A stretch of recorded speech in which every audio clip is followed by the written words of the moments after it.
This video is on the subject of Roman Catholicism this time, and some of the Marian dogmas, although not all of them, but one of them in particular. It's on Power Talk. I was on Power Talk on the 8th, and I was saying to the Roman Catholics that I had issues with the hyperdulia stuff, you know, Hail Mary, full of grace, and all that, you know? Who's familiar with that? The word that the Roman Catholics pointed to, particularly Saviour's Heart, on Power Talk, this is what this is the text he appealed to, Luke 1:28. And I tried to point out that in the very context of the chapter, that the fact that Mary needed a Saviour shows she is a sinner. I pointed that out. Now, I don't remember what Assyrian Prince 9's response was. I don't remember. But I know he more or less said that there were people like me.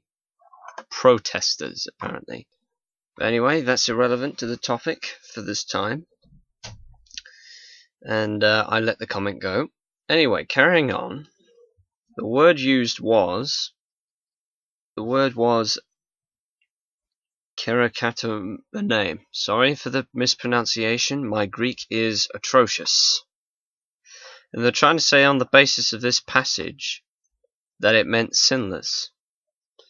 And they're trying to say that Jesus is called this, but they really gave no other evidence or verse for it. So I had to look it up, try and look it up myself.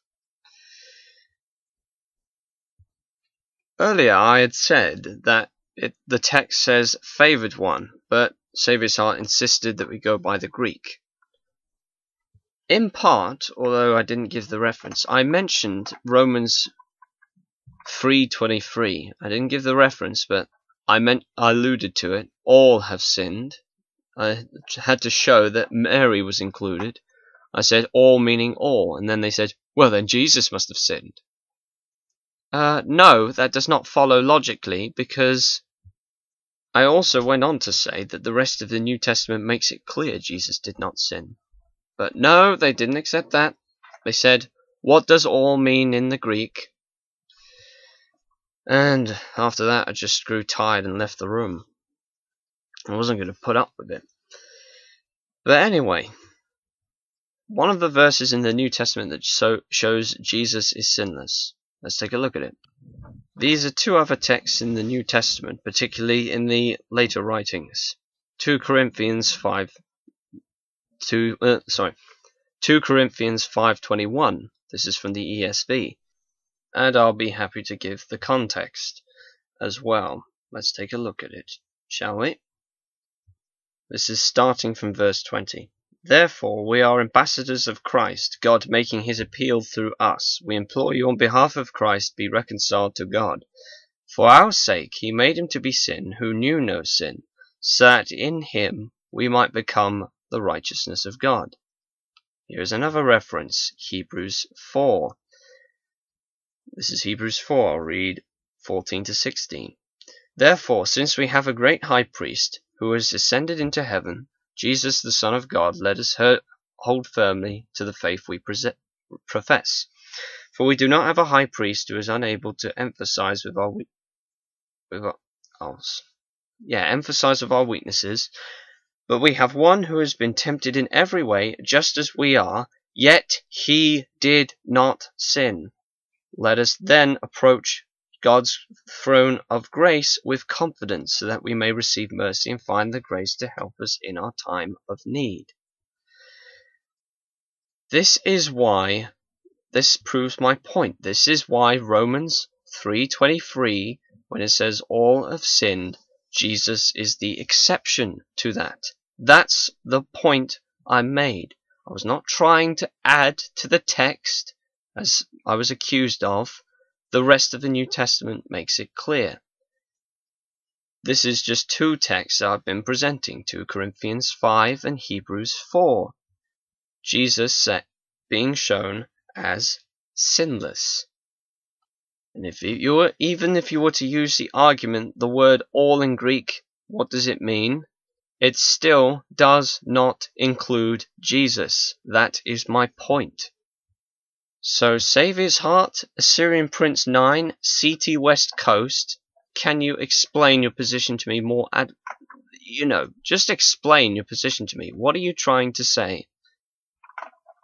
And just show me what was wrong with my position. That's all I'm asking.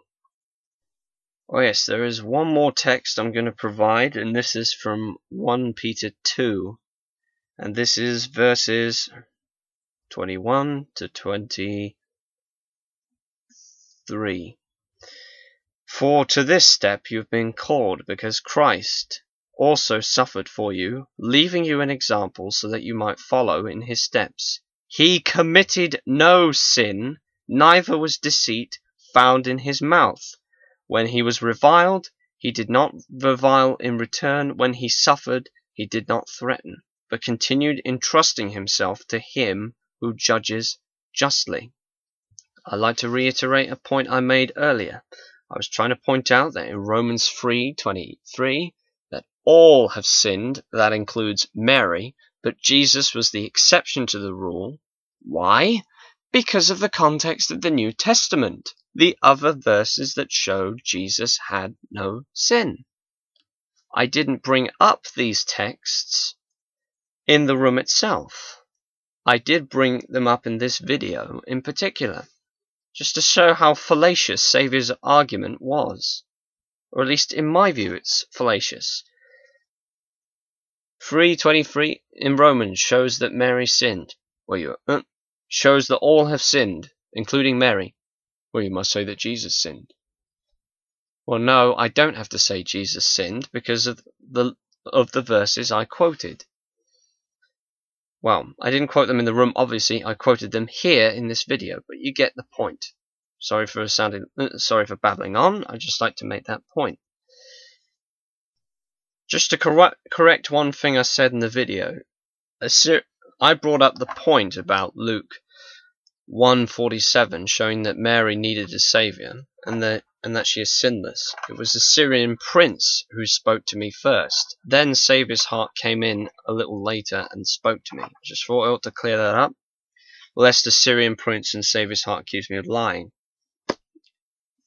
I just thought I ought to clear that up at the beginning of the video, because I said Saviour's Heart brought the text up. Sorry.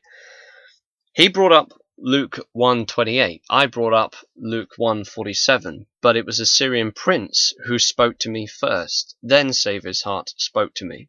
Just thought I ought to clear that up. And if I was incorrect on those details, Saviour's Heart and the Syrian prince on who addressed me first, forgive me.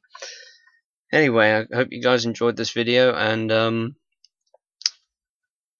that's it. Thanks for watching. Just to go back to an earlier point in my mispronunciation. Now, as for me looking up the Greek, when I'm presented with a Greek word I haven't heard of, sometimes I'll look it up myself, particularly if it's the word parakleton that's used in 1 John, whether it's the word hakasta or hakastos in 1 Corinthians 7, or the word mastos used in the book of Revelation. When I'm presented with an interesting new word, I have to check the claims of the person, or check what the word actually means. So that word that Saviour's Heart gave me, I had been checking up during my dialogue with him and the other 2 Catholics. So I have been taking a look at the word itself. Same with the word mastos when Jonah 94 brought it up, which I may speak about in another video. I don't know. And of course the subject of akastos and akasta, which a Muslim reading that text in 1 Corinthians 7 was trying to say, well, if you look at the Greek, this implies polygamous relationships. It doesn't say monogamy. I'm trying to remember what he said. He said something along the lines of, well, the Greek says that you can, it doesn't say one wife. It just says that you're not allowed to share wives. He was trying to imply polygamy in 1 Corinthians 7. Anyway, just thought to clear that up in regards to my Greek. I still need to look at the words. We all do. Take a look at the words, see what they mean. Because even Unitarians make the challenge of, Well, just look at what the Greek says. I think it's probably vital to even know what the Greek says of the New Testament, and even the Septuagint, or even knowing what the Hebrew of the Old Testament says, because you also get anti-missionary rabbis trying to claim that we somehow distorted the Hebrew. But that's neither here nor there. Anyway, once again, thanks for watching. Oh yes, I also brought up the subject of the book of Acts, which shows us what the earliest Christians believed. And I brought up the subject that there's no evidence of hyperdulia there. At least I think that's what I was talking about when I alluded to Acts. But I also made the point that you can show the Trinity and the deity of Christ from the book of Acts, but you cannot show hyperdulia from Acts, because it tells us what the earliest Christians believed. So that's another note, just to add. Okay, this time for sure it's the end of the video.